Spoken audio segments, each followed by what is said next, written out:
പൃഥ്വിരാജ്, പാർവതി തുടങ്ങിയവർ പ്രധാന കഥാപാത്രങ്ങളെ അവതരിപ്പിക്കുന്ന ഏറ്റവും പുതിയ സിനിമ. അത് തന്നെ ഒരു ഗ്യാരണ്ടീഡ് കോമ്പിനേഷനാണ്. പക്ഷേ എൻ്റെ അട്രാക്ഷൻ റോഷാക്കിൻ്റെ സംവിധായകൻ നിസാം ബഷീർ സംവിധാനം ചെയ്യുന്ന അടുത്ത സിനിമ എന്നുള്ളതായിരുന്നു. ഐ നോബഡി എന്ന് പറയുന്ന സിനിമ തിയേറ്ററിൽ കണ്ടിട്ട് വന്നിരിക്കുകയാണ്. എനിക്ക് ആ സിനിമയെക്കുറിച്ചാണ് സംസാരിക്കാനുള്ളത്. അവിടെയും പണവും ഫാമിലിയൊക്കെ വളരെ ഇമ്പോർട്ടൻ്റ് ആയിരുന്നു.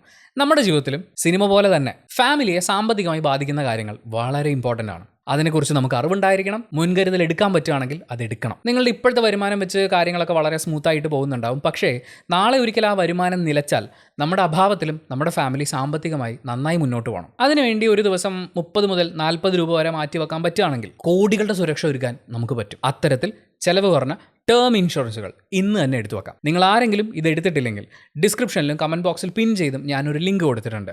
ആ ലിങ്ക് ക്ലിക്ക് ചെയ്ത് നിങ്ങളുടെ ബേസിക് ഡീറ്റെയിൽസ്, വിദ്യാഭ്യാസം, വരുമാനം, ആരോഗ്യം ഇതൊക്കെ കൊടുത്തു കഴിഞ്ഞാൽ ഇന്ത്യയിലെ ടോപ്പ് കമ്പനികളുടെ പ്ലാനുകൾ കാണാൻ പറ്റും. 2 കോടിയോ 3 കോടിയോ അതുമല്ലെങ്കിൽ നിങ്ങളുടെ യോഗ്യത അനുസരിച്ച് അതിൽ കൂടുതൽ കവറേജ് എടുക്കാനും പറ്റും. ഇപ്പോഴത്തെ നിങ്ങളുടെ മാസ വരുമാനത്തിന്റെ 150 ഇരട്ടിയെങ്കിലും വരുന്ന കവറേജ് എടുക്കണം. ക്യാൻസർ പോലെയുള്ള ഗുരുതര അസുഖമോ അപകടത്തിൽ അംഗവൈകല്യമൊക്കെ സംഭവിച്ചാലോ 50 ലക്ഷമോ 1 കോടിയോ ഒക്കെ കവറേജ് കിട്ടുന്ന റൈഡേഴ്സും നമുക്ക് ചേർക്കാൻ പറ്റും. മാക്സിമം ഒരു 65-70 വയസ്സ് വരെ നിങ്ങളുടെ വരുമാനത്തിൽ നിങ്ങളുടെ ഫാമിലി ഡിപ്പെൻഡൻ്റ് ആയിട്ടുള്ള കാലത്തോളം ഇത് എടുത്തു വെച്ചാൽ മതി. പക്ഷേ യോഗ്യതയുള്ളവർ ഇത് എത്രയും പെട്ടെന്ന് തന്നെ എടുക്കണം. ഒരു ദിവസം മുമ്പെങ്കിൽ ഒരു ദിവസം മുമ്പ് എടുത്താൽ അത്രയും കുറച്ച് പ്രീമിയെ പിന്നീട് അങ്ങോട്ടാണെങ്കിലും നമ്മൾ അടക്കേണ്ടി വരുന്നുള്ളൂ. അപ്പോൾ എത്രയും പെട്ടെന്ന് ഡിസ്ക്രിപ്ഷനിലും കമൻറ്റ് ബോക്സിൽ പിൻ ചെയ്ത് വെച്ചിരിക്കുന്നതായിട്ടുള്ള ലിങ്ക് ക്ലിക്ക് ചെയ്ത് ഡീറ്റെയിൽസ് കൊടുത്ത് നിങ്ങളുടെ യോഗ്യതയ്ക്ക് അനുസരിച്ചുള്ള ടേം ഇൻഷുറൻസ് എത്രയും പെട്ടെന്ന് തന്നെ എടുക്കുക. ഇനി നമുക്ക് ഐ നോബഡിയെക്കുറിച്ച് പറയാം. നമ്മൾ പ്രതീക്ഷ വെച്ച് പോകുന്ന സിനിമകളില്ലേ, നമ്മുടെ ഉള്ളിനുള്ളിലൊരു ഹൈപ്പ് ഫീൽ ചെയ്തിട്ടുള്ള സിനിമകൾ, ആ സിനിമകൾ തിയേറ്ററിൽ കാണുന്ന സമയത്ത് നമുക്ക് ഹൈ തരുന്ന മൊമെൻറ്റ്സ് ഉണ്ടാവണം. എന്ന് വെച്ചാൽ ചെറിയ ഹൈ ഒന്നും പോരാ, വലിയ പ്രതീക്ഷയൊന്നും ഇല്ലാതെ പോകുന്ന സിനിമയ്ക്ക് അത്രയും മതി. പക്ഷേ നമ്മൾ നല്ല പ്രതീക്ഷയോടുകൂടി പോകുമ്പോൾ നല്ല ഹൈ മൊമെൻറ്റ്സ് കിട്ടണം. സിനിമയുടെ തുടക്കം മുതൽ കുറേ രസമുള്ള, പൃഥ്വിരാജ് പറഞ്ഞില്ലേ ഫസ്റ്റ് ഷോട്ടിൽ നിങ്ങൾ ഞെട്ടുമെന്നുള്ള, അങ്ങനെ കുറേ ഞെട്ടിക്കൽ പരിപാടികൾ അവിടെ ഇവിടെയൊക്കെ ആയിട്ട് ഗംഭീര ഫൈറ്റാണ്. കുറേ ഗംഭീര ചേസ് പരിപാടികളൊക്കെ അവർ ചെയ്തിട്ടുണ്ട്. Camera work അതിഗംഭീരമാണ്. പെർഫോമൻസ് എന്നൊക്കെ പറഞ്ഞു കഴിഞ്ഞാൽ അടിപൊളി പെർഫോമൻസുകളാണ്. കുറേ സോഷ്യലി റെലവൻ്റ് ആയിട്ടുള്ള കാര്യങ്ങൾ അവർ സംസാരിക്കുന്നുണ്ട്. ഇടയ്ക്ക് ഒരു സ്റ്റഡി ക്ലാസ് ആവുന്ന പോലെയൊക്കെ എനിക്ക് തോന്നിയിട്ടുണ്ടായിരുന്നു. ഇന്നല്ലേ ഇങ്ങനെയല്ലേ എന്നൊക്കെ പറയുന്ന ഒരു കോൺവെർസേഷനൊക്കെ ഉണ്ടായിരുന്നു. പക്ഷേ പടം തീരുമ്പോൾ ഒരു ഹൈ കിട്ടും.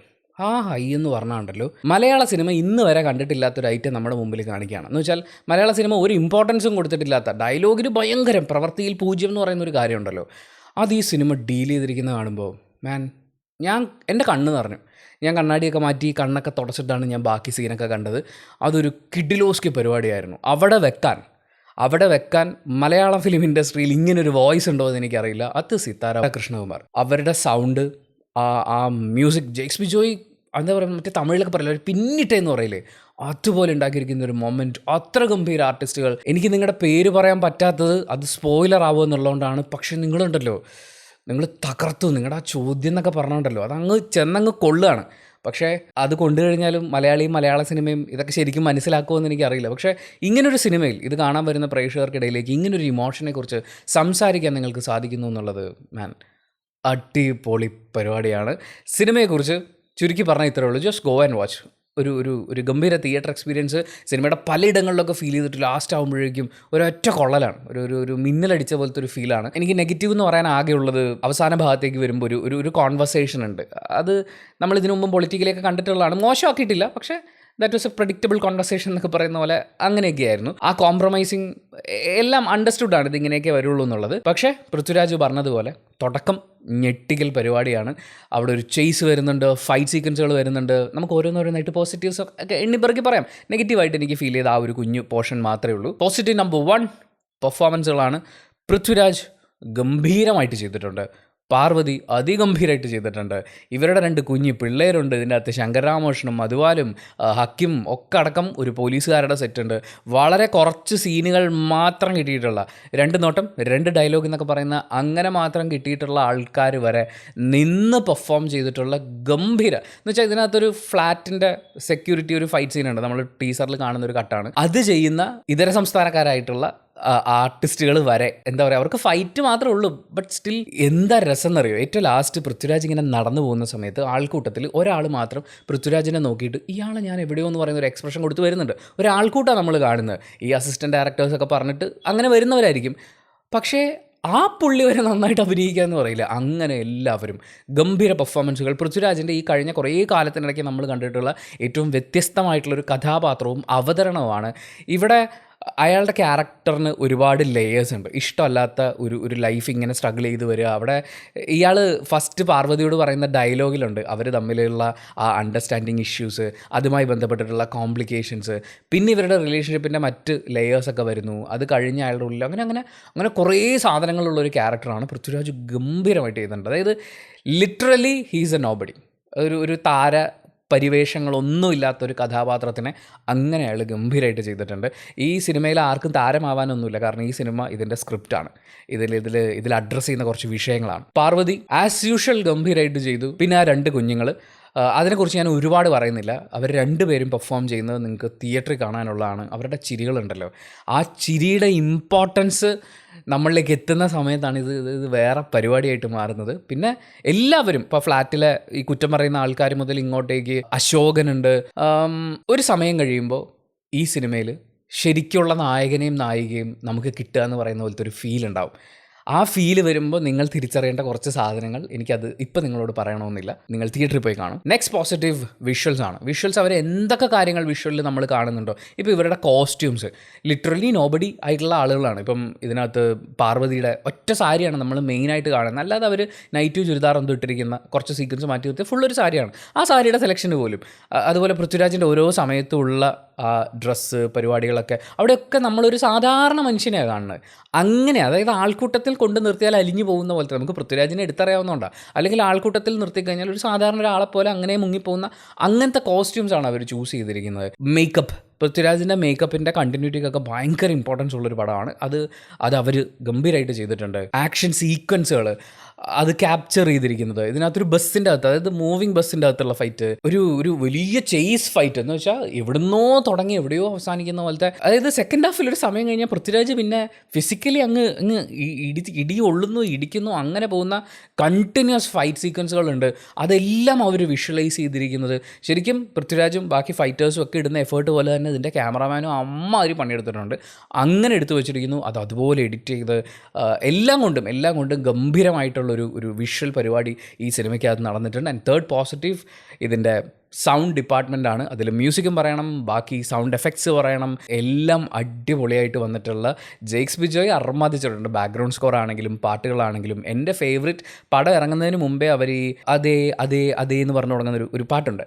ആ പാട്ട് അവരിട്ടിട്ടുണ്ടായിരുന്നു. ഈ പാട്ട് ഞാൻ ട്രെയിലർ ഡീകോഡിങ്ങിൻ്റെ സമയത്ത് ആവർത്തിച്ച് കേട്ടിട്ട് എനിക്ക് ഭയങ്കര ഇഷ്ടപ്പെട്ടൊരു പാട്ടാണ്. ആ പാട്ട് വരുമെന്ന് ഞാൻ പ്രതീക്ഷിച്ചൊരു സ്ഥലം ഉണ്ടായിരുന്നു. ഇതിങ്ങനെ ആയിരിക്കും, കാരണം അത് നമ്മുടെ തിയറി ഓഫ് ക്ലീഷേസ് പ്രകാരം ഇങ്ങനത്തെ ഒരു സിറ്റുവേഷനിലായിരിക്കും ഇങ്ങനത്തെ ഒരു പാട്ട് നമ്മൾ വിചാരിക്കും. പക്ഷേ ആ പാട്ടൊക്കെ വന്ന് വീഴുമുണ്ടല്ലോ, അതിങ്ങനെ കൊള്ളുകയാണ്. അങ്ങനെ ചെയ്തു വെച്ചിരിക്കുന്ന മ്യൂസിക്, ബാക്ക്ഗ്രൗണ്ട് സ്കോർ നിങ്ങളും പടം കണ്ടു കഴിയുമ്പോൾ നിങ്ങൾക്ക് ഒരുപാട് അപ്രിഷ്യേറ്റ് ചെയ്യാനുള്ള എലമെൻറ്റ്സ് ഉണ്ടാവും. പിന്നെ സോഷ്യലി റെലവൻ്റ് ആയിട്ടുള്ള കുറേ കാര്യങ്ങൾ ഇതിനകത്ത് വരുന്നത്. We are just nobody. നമ്മൾ ഈ പറയുന്ന അധികാര സ്ഥാപനങ്ങളൊക്കെ എടുത്ത് നോക്കുമ്പോൾ നമ്മൾ അവരുടെ മുമ്പിൽ ഒരു നോബഡിയാണ്, ജസ്റ്റ് എ നോബഡി. പക്ഷേ നമ്മൾ അതിനകത്ത് റിയാക്ട് ചെയ്യുമ്പോൾ നമ്മൾ എന്തെങ്കിലും ചെയ്യണം എന്ന് തീരുമാനിച്ചിറങ്ങുമ്പോഴേ ഇവർ നമ്മളെ കാണുന്നുള്ളൂ. അങ്ങനെ കാണാൻ മാത്രം നമ്മളെന്തെങ്കിലും ചെയ്യണം, അല്ലെങ്കിൽ നമ്മൾ വലുതാവണം, അല്ലെങ്കിൽ നമ്മൾ അവർക്കൊരു വെല്ലുവിളിയാവുക എന്നൊക്കെ പറയുന്ന പോലത്തെ ഒരു കാര്യം.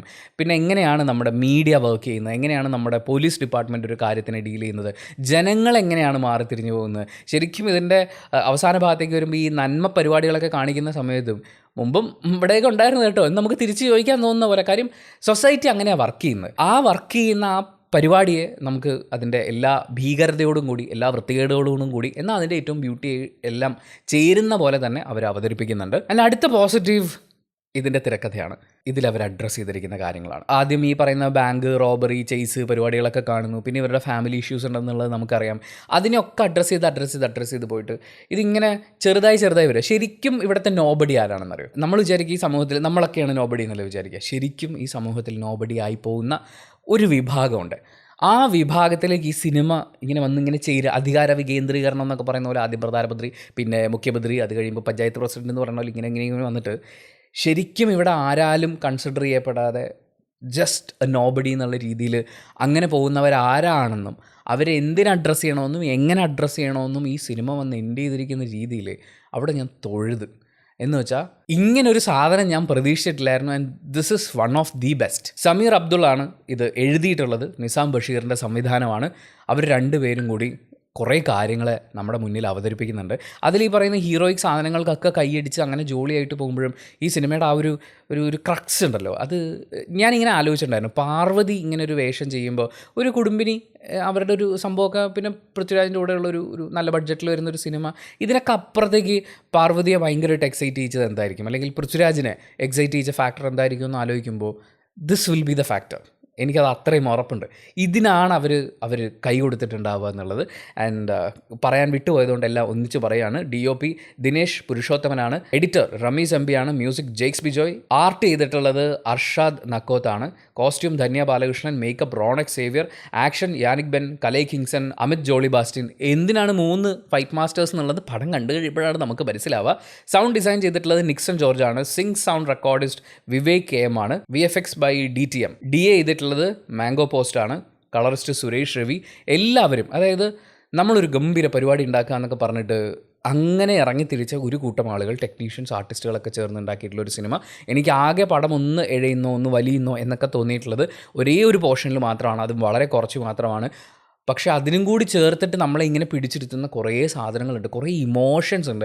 ഒരു നായകന് വന്ന് ഷോ കാണിച്ചിട്ട് പോവുക, അല്ലെങ്കിൽ ഈ ഒരു ട്രഷർ ഹണ്ട് പോലെ എല്ലാവരും ഇങ്ങനെ ടെൻഷൻ അടിപ്പിച്ച് കൺഫ്യൂഷൻ അടിപ്പിച്ച് പോവുക എന്നുള്ളതിനപ്പുറത്തേക്ക് ദിസ് മൂവി ഹാസ് സംതിങ്. അത് എല്ലാവരും അറിയണം എന്ന് ആഗ്രഹമുള്ളതുകൊണ്ട്, എല്ലാവരും അത് മനസ്സിലാക്കണമെന്ന് ആഗ്രഹമുള്ളതുകൊണ്ട് ഉറപ്പായിട്ടും ഇതിലെ സ്പോയിലേഴ്സ് ഉൾപ്പെടുത്തിക്കൊണ്ട് നമ്മളൊരു എക്സ്പ്ലനേഷൻ വീഡിയോ ചെയ്യും.